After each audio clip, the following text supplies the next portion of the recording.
Looking good. Okay, Alan, listen, I need you to move that front apple just a little bit. Yeah, that one. Just a little, not too much. That's fine. Okay, hold it. All I ever wanted was to drive a fast car with the top rolled down, summer wind, golden hair blowing all around. All I ever wanted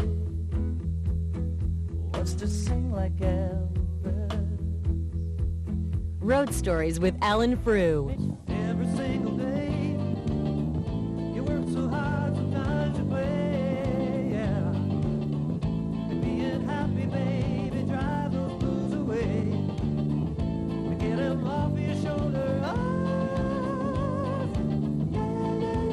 yeah. Making love to you, sure the sweetest thing. What else can I do? When I'm with you, my heart says give a little love, and you get a little love. But if you give a lot of love, baby, you can get a lot of love. Oh, hear me now. Lonely afternoons, I sit and think about you, baby, it's so true. I just can't be without you, no, no, no. Ooh, I love you, time goes by so fast. But the feeling's getting strong, I know it's gonna last. I just can't wait any longer to give a little love.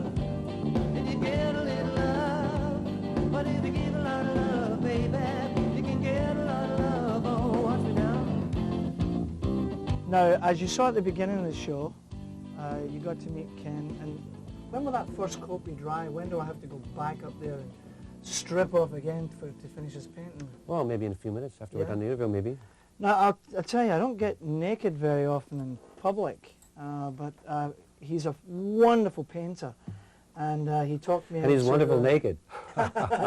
Well, he talked me into that. He just thought it'd be wonderful, you know, me holding those apples, and I'll get to keep the original, I guess. You know, you're probably one of the first people I've ever painted naked. You know, usually it's women, but you know. Well, I can't wait. So anyway, this is I'm wearing a Ken Tobias T-shirt. That's a naked pillar right there. This is one of his. There is an original of this somewhere, and actually, I know where the original is, and we'll find out about that in the coming weeks. Right, Ken. Let's. I'm walking through the history of this place, right? First of all, we're in this very funky back room. This is sort of like your little personal studio. That's right. Within the studio that you and your brother. Well, actually, no, not my brother. This studio was owned by Orman Jobin, and it's a family business. This is Reaction. Reaction Studios. And I've been a tenant of them with them for about 14 years now. Okay. So I watched them. They began over at in Stafford Street. They started with you know, a 4-track, and eventually moved up the way, and all of a sudden he bought this place here. And next thing you know, we've had everybody from Rush to Blue Rodeo and Bare Naked Ladies. I think I'm the only Toronto singer that's never sang in the studio. It's unbelievable. I mean, what a room. I can't believe it. But this back room and this loft here, we'll do a little bit of a tour around there with a camera. Yeah, It's your home? It's my home. They actually, it's actually my studio home. They gave me 450 square feet, and I built this place. And just like anybody else, you know, I never got to really finish it off. I got to like Danny Lanois stage, you know, where it's like really a funky place, and it works. So and nothing distracts you. So that's why it's like it is, kind of funky. Now, dust on the floor, you know. When I first came in the door, you mentioned Lanois. You said it's got a real kind of Lanois feel about it, and it does. Why is that? Like, why that connotation? Like, is it just because of the earthiness and I think so. And the casualness? And you can put your feet up and stuff. You know, a lot of studios you go into, like, they're so pristine that you kind of feel like you have to dress or something, or like you have to do something. In this place here, you just walk into the place and lay anything down you want to lay down. You can, you know, there's dust on the board. You know, nothing's intimidating. You don't feel like you have to be anything. You know, so I mean, there's been nights here. I mean, I go to bed at 6 o'clock in the morning. You know, because I'm working all night by myself. You can't hear anybody in here. It's protected. Halfway below the ground we are on this side. The trains roll off the track. I'm safe. You know, they'll go over top. Okay. Kind of thing. So that's, you know, I think it's just funky. And I went out to get a cup of tea, and ended up getting a bear hug from Alex Lifeson. So Yeah. the boys are in here recording their... Well, actually what they're doing is they're writing. Lead us up to the first major Record? recognition, the first hit. Well, again, it was with Bill Medley. He produced my first single called "You're Not Even Going to the Fair," and he was very good with me. As a matter of fact, he felt that I had some production abilities, and I mean, because I had ideas, and I'd say, "Am I asking the right things? Am I doing the right things?" And he said, "Yeah, don't worry about it." You know, he treated me like a kid. I couldn't believe how well he treated me like a professional, like I already had it or something. You know, I was just being groomed. And so he took me in the studio, and this is a little story. Down there at the time, it's not who you are, it's who you're with. And little did I know, but he went and called up the Beach Boys, and they were friends of his. So I'm in the studio, Western, which is now, I guess, Ocean Way or whatever it is. And I'm sitting there, and you know, he's doing a little mixing on some of the thing, and I'm about ready to go in, and I look behind me, and in come the whole Beach Boys. Wow. And of course, I'm going, what the heck? Hi, guys, what's up? Da, da, da, da. And I have a girlfriend with me, this girl I was going out with. And Brian Johnson, I think, wasn't too long before he had joined the band. So they're all hugging each other, and Bill said, hey, how's you doing? And they say, hey, nice to meet you, Ken. And I said, oh, glad, nice to see you doing your new record, and so on. Because they'd done a lot of recording there, and Elvis had done a lot of recording there, and Toronto studio had, I think it was Toronto Sound, had brought back that board. Studio, they called it Studio 3 or something. They brought the board out of that studio so that these guys had done hits on. So the next thing you know, we're shooting the poop kind of thing, and Brian Johnson gets up and he's walking out with my girlfriend at the door, right? And I'm going like sort of, well, okay, well, they're just talking or something, and next thing you know, they're not, they go, right? And so anyway, that's how it started. That's kind of one of those little anecdotes, but he produced it going to the fair, and when I came back to Canada for about 6 months, I guess, I was living in Montreal, and it became a hit. And Can you noodle us a bit of it? Can you still? Yeah, it goes something like this. I can play it here. It's a little out of tune, but.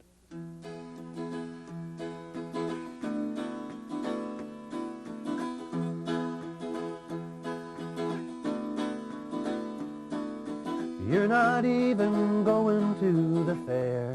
Your mother says that you don't even care if you do. I care if you do. Ah, come on, baby, what's on your mind? Why you afraid to try? Something like that. And he was done in a big band way. It's not like the Fifth Dimension. Bum, da da da da da da. Something like this. There's a couple of Canadian Classic Awards on Yeah. the wall there. We know what they're about. They're for airplay. Yeah, for those of you, a Canadian Classic Award, you have to have at least 100,000 airplays on Canadian radio. Yeah, something And like that. no, you've got them for which two songs? I think it's Every Bit of Love. I think it's for Stay a While, which the Bells recorded in my song. Right. And I think one is for I Just Want to Make Music, I think. I think there's three No, I of Just them. Want to Make Music. First tune there, yeah. That's what you. First big hit, I think. Kenny's off camera here. You were singing it to me today. Can you play us a little bit of that? Yeah, I think.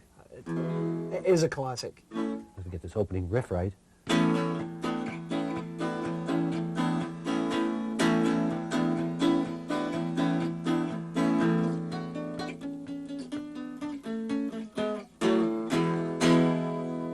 Here I am sitting, playing my guitar, singing a love song, wishing upon a star. Can't play piano and I can't play a sitar.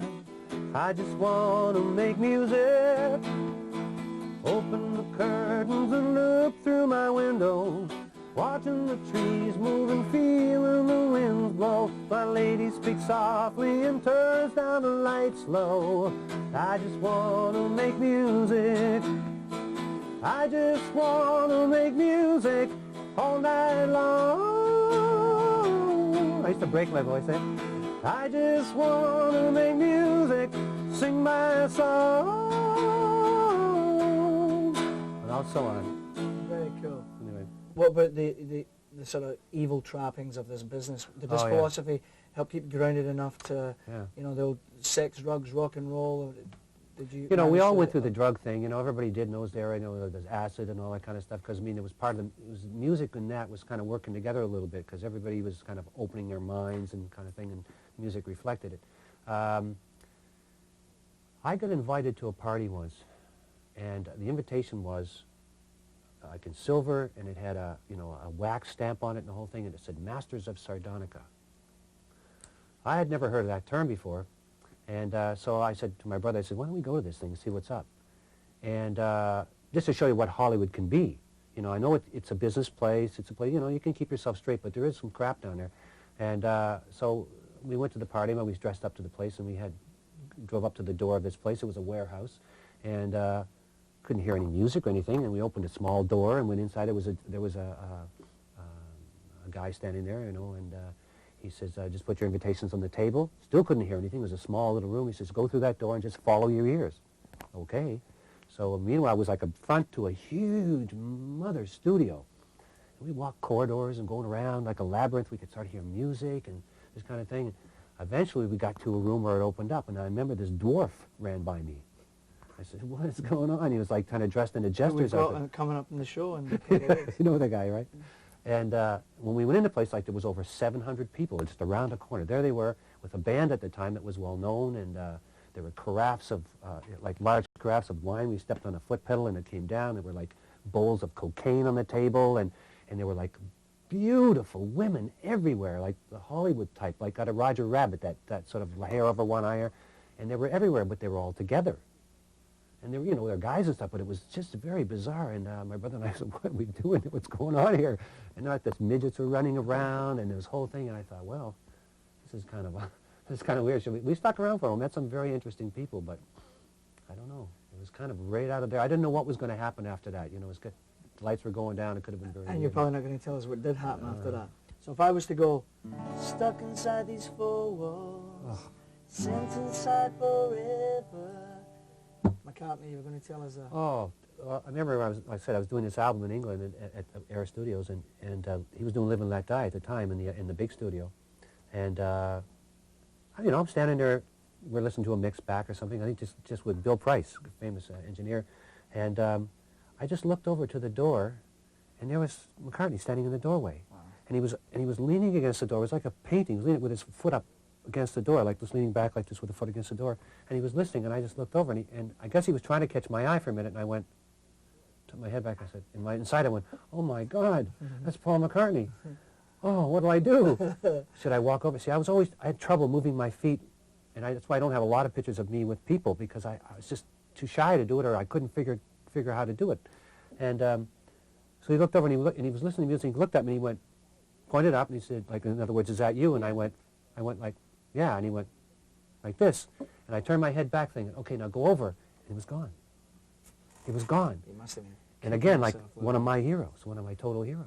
We're only moments away from you and I going back upstairs to finish The painting. the painting. Yeah. So it would be remiss of me not to get you to talk a little bit about your love of painting. And I'm a kind of a real surrealist, I call myself. I've been painting for going on about close to 30 years now. And I paint everything from fairy paintings, space paintings, landscape, still life, whatever meets my fancy. I've never been trained, so therefore there's no taboos. Singers. Pardon me? Nude Scottish singers. Nude Scottish singers, yeah. How do you say it? Scottish singers? Nude Scottish singers? Absolutely. I'm half Scottish, by the way, but half Lebanese and half Scottish. Really funny. Funny thing. So that's what I do. I paint. And you sell your paintings? I'm selling paintings, yeah. I guess over the last few years, those years, privately, I guess I've gone up to somewhere around 300 paintings, or either sold or given away or whatever. Oh, baby, I'm jonesing for you. I can't get enough, and I'll never be through with you, baby. Nothing sweeter than this. You got the voice of an angel and love on your lips.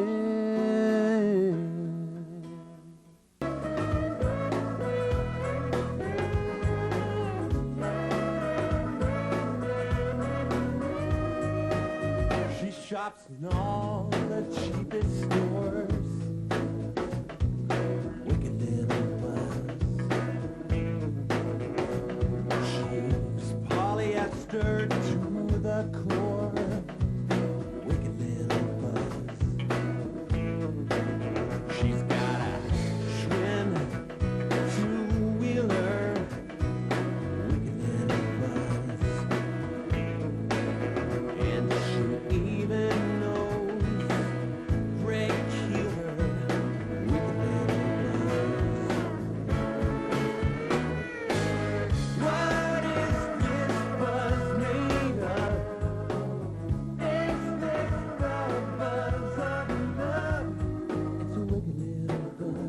So we're here with my pal Greg Lawless. How you doing, Greg? Not bad for an old guy. Well, for an old guy. That's how I'm doing. Jeez, if you're an old guy, I don't know what the hell I am. Now, Greg, you've joined us for how many Allan Frew and Friends?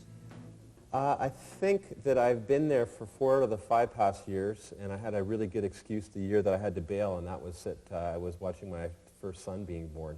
Oh, excellent. Yeah. Well, how old is he now? He's got to be... He turned 2 last week. You just got the one? Or? We've got a 2-year-old Noah, and our little guy Marcel is 3.5 months. Excellent. Yeah. Give me the 2-minute version of the background of Mr. Greg Lawless. Grew up in the nation's party capital, Aurora, Ontario, not far from where you used to live. Aurora. Yeah, for those of you who don't know, I spent a greater part of my adolescence in Newmarket Right. for Glasgow. I used to go and see your bands that you played in when I was in high school. Oh, did you? Yeah, you used to play at Williams. You were and calling Aurora High. yourself an old man 2 minutes ago. So did you see Onyx and all that stuff? Yeah, I did, yeah. The End and what was the name before Glass Tiger? Well, Tokyo? yeah, Hanson and Sam Reed Yeah, had a band called The End. right, We had a band called Onyx, And I saw Wayne both, Parker, yeah. Al Conley and I. yeah, So you saw those bands? yeah, yeah. You know, there isn't a show that I've done so far that there hasn't been some kind of connection between me and these other musicians, regardless of, even if a couple of them I'm meeting them for the first time, but there's some connection. So, Yeah. So tell us about you. So you grown up in Aurora?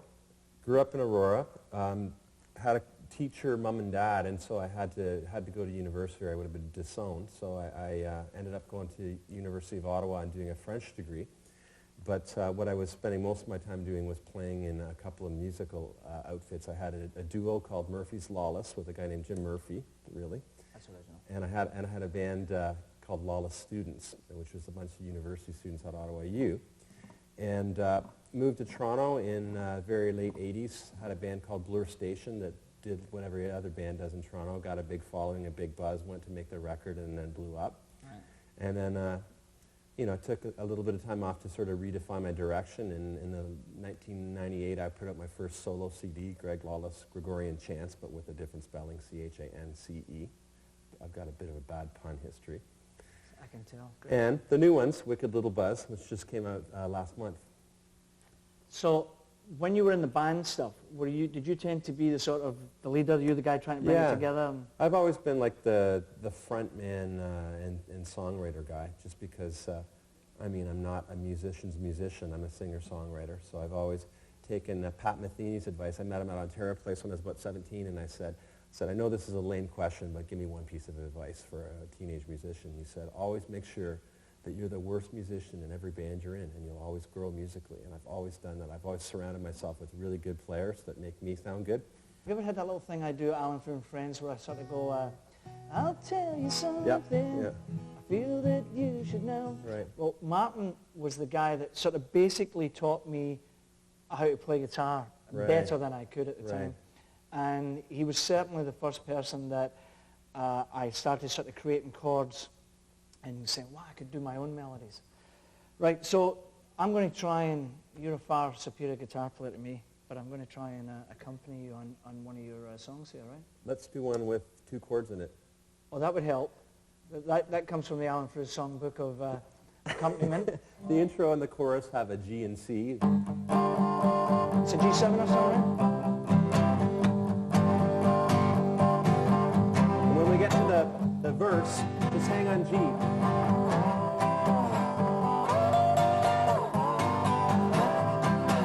Too damn nice, too damn pretty, longest legs in the whole damn city. My heart stops dead when she's not around. I gotta hop on a train and head northbound, northbound. Something waiting for me northbound. Something I gotta see is northbound.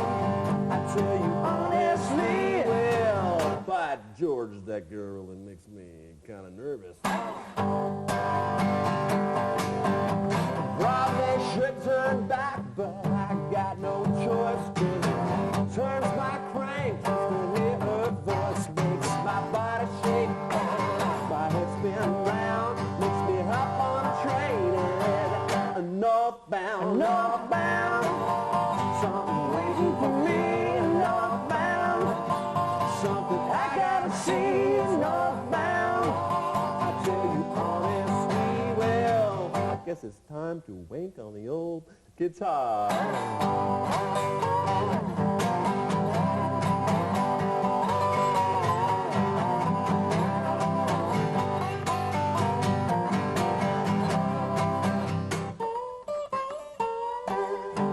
You have to be a fool not to realize when luck stares you right in the eyes. There ain't no doubt about what I found. Makes me hop on a train and head northbound. Something waiting for me, northbound. Something I gotta see, northbound. I tell you honestly, well, I love you, honey. I think I'm headed northbound. Waiting for me, northbound. Something I gotta see is northbound. I tell you honestly, well. Yeah, looking good. Want to come over now and have a look? Sure. Yeah, I think these are the right size. And this is something that never goes away. Hey, hey, na na na na na na na. And a big solo time. Over the G.